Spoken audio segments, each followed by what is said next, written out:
2014 সালে বিশ্ব স্বাস্থ্য সংস্থা সোরিয়াসিসকে একটি মারাত্মক ও ঝুঁকিপূর্ণ রোগ হিসেবে ঘোষণা করে। এই ঘোষণার 10 বছর পূর্তি উপলক্ষে ঢাকা ক্লাবে সোরিয়াসিস বিষয়ে সচেতনতা নিয়ে এক সেমিনার অনুষ্ঠিত হয়। এতে প্রধান অতিথি হিসেবে উপস্থিত ছিলেন অধ্যাপক এম.ইউ. কবির চৌধুরী। বিশেষ অতিথি ছিলেন অধ্যাপক এহসানুল কবির জগলুল।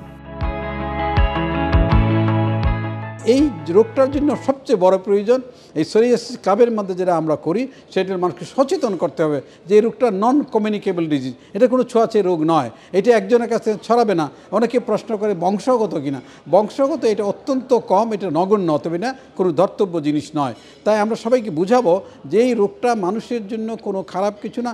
রোগ অনেক রোগ হতে পারে, ডায়াবেটিস হতে পারে, হাই ব্লাড প্রেশার হতে পারে, যেগুলি মরণবেদী, এবং সোরিয়াসিস কোনো মরণবেদী নয়। তাই এটি না চিন্তার কোনো কারণ নাই, ভাবনার কোনো কারণ নাই।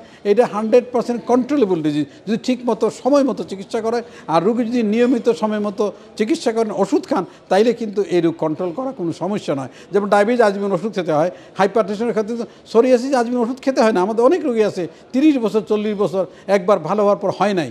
তাই এটা আশার বাণী সবার জন্য। সোরিয়াসিস নিয়ে দুশ্চিন্তা না করে ঠিকমতো চিকিৎসা করবেন, ওষুধ খাবেন, ডাক্তারের সঙ্গে নিয়মিত দেখা করবেন। আশা করি প্রত্যেকটা সোরিয়াসিস রোগী কন্ট্রোলে থাকবে, ভালো থাকবেন আজীবন।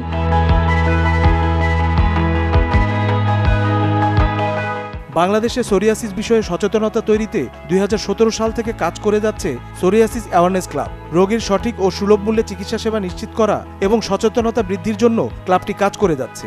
সোরিয়াসিস রোগীর জীবনমান উন্নয়ন ও সমাজে সচেতনতা সৃষ্টির জন্য এই ক্লাবের নিরলস ভূমিকা রয়েছে বলে জানান ক্লাবটির সভাপতি অধ্যাপক মোহাম্মদ সামিউল হক।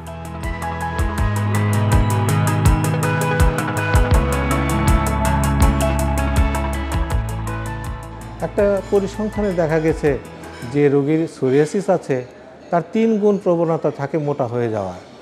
যে রোগের সোরিয়াসিস আছে যে পেশেন্টের, তার হার্ট ডিজিজ হওয়ার সম্ভাবনা 2 গুণ হয়ে যায়। এবং এইভাবে অনেক পরিসংখ্যান আছে আমাদের কাছে। দেখা যাচ্ছে যে এই রোগটা আসলে খুব বার্ডেন আমাদের জন্যে বার্ডেন, সমাজের জন্য বার্ডেন এবং সবার জন্য বার্ডেন।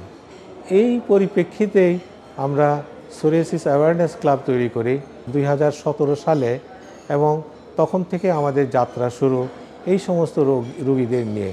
তাদের কিভাবে ভালো রাখা যায়, তাদের মানসিক উন্নতি করা যায়, তাদের সমাজে প্রতিষ্ঠিত করা যায়, তাদেরকে বোঝানো যায় যে তোমরা একা না, আমরাও তোমাদের সাথে আছি। এই দিয়ে আমাদের যাত্রা শুরু, এবং আজ আমরা বিভিন্ন জায়গায় বিভিন্ন রকমের অ্যাওয়ারনেস করছি, বিভিন্ন জায়গায় বক্তৃতা দিচ্ছি, বিভিন্ন প্রোগ্রাম করছি। আজ আমরা WHO যে বিশ্ব স্বাস্থ্য সংস্থা যে ঘোষণা দিয়েছিল 2014 সালে যে সোরিয়াসিস একটা সাংঘাতিক রোগ, চর্মরোগ, যা আস্তে আস্তে আমাদের খুব খারাপ পর্যায়ে নিয়ে যায়। এই রোগটাকে 2014 সালে তারা ঘোষণা দেয় এবং সব দেশকেই বলে যে তোমরা এই রোগটাকে NCD মানে নন কমিউনিকেবল ডিজিজের আন্ডারে নিয়ে আসো, একে মূল্যায়ন করো এবং এর চিকিৎসার ব্যবস্থা করো, রোগের মানসিক অবস্থা উন্নতি করো। আজ আমরা 10 বছর পার হলাম, 10 বছর পূর্তি হচ্ছে আমাদের এখানে। আমরা অনুষ্ঠান এখানে করছি, আমরা কতটুকু অর্জন করেছি এবং আমরা বাংলাদেশে কতটুকু অর্জন করেছি এই নিয়ে আমরা আজকে আলোচনা করেছি।